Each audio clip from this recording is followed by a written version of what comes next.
নাম বলুন। প্রদীপ দাস। প্রদীপ দাস, দেখো কিন্তু লম্বা, ও কিন্তু 6 ফুট। হ্যাঁ, ও আমার থেকে অনেক লম্বা, অনেকটা লম্বা। তো প্রদীপ কোন ব্যাচে? আমি একদম রিসেন্ট ব্যাচ 25B। তো আমার একটু ট্র্যাজেডি ছিল, সামান্য বলবো।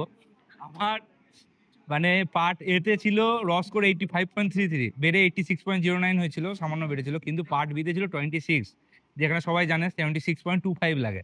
তো আমি এখানে বসেছিলাম, এখানে আমাদের সাইকো ক্লাস, আমি তাও এসছিলাম বিনা কারণে। সাইকো দাদা একদম একটা পয়সা নেয়নি, এখানে সাইকো করিয়েছে আমাদের। আমি এসেছিলাম। তো 15ই জুলাই আমাদের সাইকো পরীক্ষা হয়। আমরা 10 থেকে 15 জুনের মধ্যে, আমার ডেটটা এক্স্যাক্টলি মনে পড়ছে না, আমি এখানে বসে আছি। দাদা আমাকে বলেছিল ওখান থেকে ঢুকে যে তোর হয়ে যাবে 26.25, বেড়ে যাবে 0.25, বেড়ে যাবে।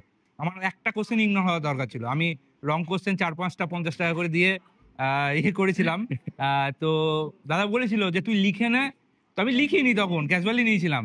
তো যখন এলো তখন দুটো কোশ্চেন ইগনোর হলো, দুটো আনঅ্যাটেম্পটেড কোশ্চেন দিয়ে 26.7 হলো। আর পার্ট এতে নাম্বার হলো 86.09। আর আমি এখন কলকাতা ইস্টার্ন রেলওয়ে আর সাউথ ইস্টার্ন দুটোই আমার হয়েছে, ইস্টার্ন রেলওয়ে ফার্স্ট প্রেফারেন্স দেওয়া আছে। এইটাই আমার ট্র্যাজেডি, এইটাই আমার বিশাল শক্তি দিয়েছিল প্রতাপ দা। আমি যেখানে মানে ফেল অবস্থাতেও আমি সাইকো করেছিলাম 9 দিন, আমি অনলাইনে প্র্যাকটিস করেছি 9 দিন, 12 থেকে 14 ঘন্টা করে। আর বাদ বাকিটা শুধু এখানে আমি অফলাইনে করেছি। তারপরে আমি আজকে এই জায়গায়।